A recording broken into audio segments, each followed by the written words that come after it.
Grace for the New Year. By the grace of God, I am what I am. And His grace toward me was not in vain. On the contrary, I worked harder than any of them, though it was not I, but the grace of God that was with me. 1 Corinthians 15:10. Grace is not only God's disposition to do good for us when we don't deserve it.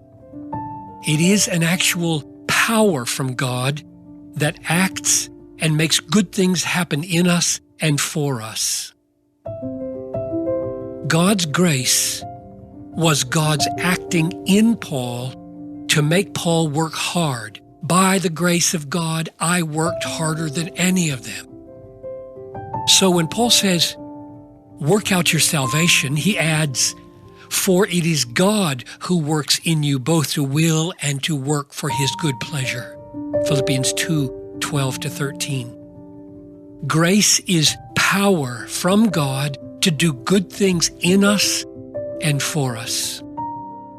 This grace is past and it is future.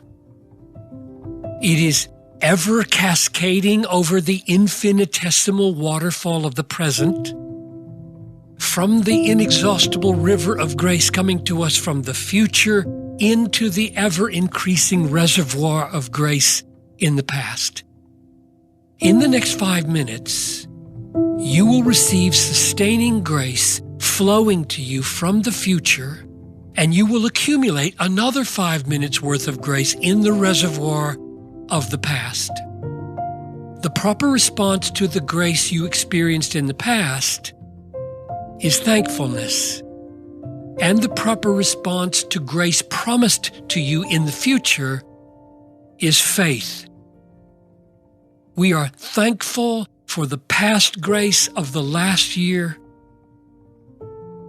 and we are confident in the future grace for the new year.